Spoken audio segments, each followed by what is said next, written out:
So tell us, Scott, can you first tell us the inspiration for this film? Well, this film basically happened because at our family cottage, there's a lot of turtles. And someone told me about this turtle trauma hospital that was not too far away from us in Peterborough. And I have to admit, I was like, Turtle Trauma Hospital, what's that? And so I went over there to check it out, and I was totally blown away by what they were doing. I couldn't believe I'd never heard of it. And how are these? And the stat is actually alarming. And can you tell us how these turtles are injured? Well, there's a couple of different ways that the turtles are being injured across Canada, and but one of the main ones is being run over by cars, especially during the egg-laying season when turtles tend to leave their watery areas and go upland and then find some sand to lay their eggs. That's like number one in terms of injuries.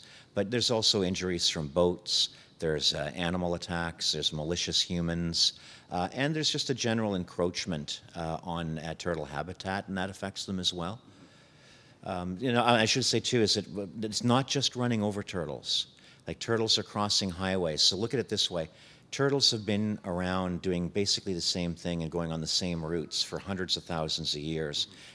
In like the last second of history, we've put highways across these routes. Right. They're just doing what they've always done, right?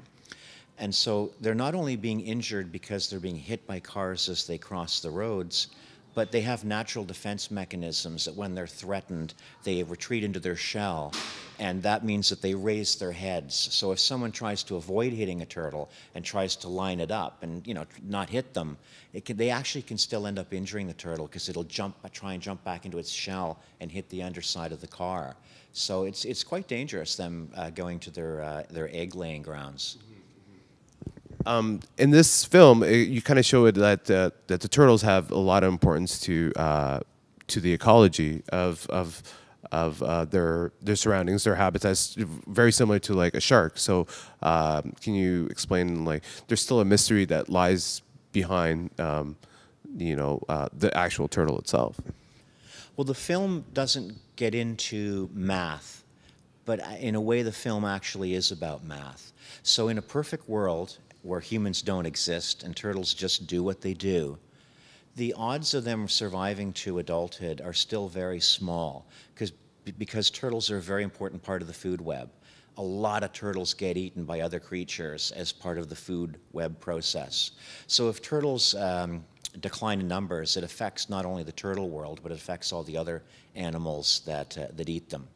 So that's what's happening with humans affecting and killing turtles on the roads, is it's affecting other species in what they call a trophic cascade that, transfers to other creatures. So at a baseline where humans don't even exist, very few turtles make it to adulthood anyways. Right. So now you add the human impact on it, and it's actually a very, very critical number, because even one turtle egg removed from the population can have a major ripple effect over all the years that turtle would have been there. And so I've given you like a very complicated answer to your question about the food web, but they're a very important part of the food web, and we need them to support the rest of the food web. Which leads me to the next question and the hashtag in your film. Can you explain a little bit about that? Oh, saving the world one turtle at a time? Well, that's something that Dr. Sue Carstairs, who runs the Ontario Turtle Conservation Centre, that's the thing that she said. And for me, that's sort of the theme of the film and of environmentalism as a whole, because people often feel really overwhelmed by all the negative news, and they figure there's nothing that I can do. Why should I do anything? The problems are too big. And the center shows that people doing small things can have a major, major impact. And so I hope that people not only love turtles and learn about them and support the center, but I hope people feel a little glimmer of optimism and hope in this that makes them go and do small things in whatever way they can do. Tell us, what did you learn most about this experience of your film? What did I learn the most about the, well, I learned a lot of things making this film. I learned that there's a lot of people out there who are volunteers who deeply care about the creatures and donate an enormous amount of time to them. There's also a lot of vet techs and other people with expertise that volunteer and work at the center. It's an amazing place, and in the film, Sue Carstairs talks about what they call Chelonian therapy. And it's like when you're feeling down and when you feel crap, you go in and you work with turtles and hang out and help them, and it makes you feel good. Absolutely. You know, and so for me personally, I volunteer there now, and I've gone out and released turtles that I brought into the center injured.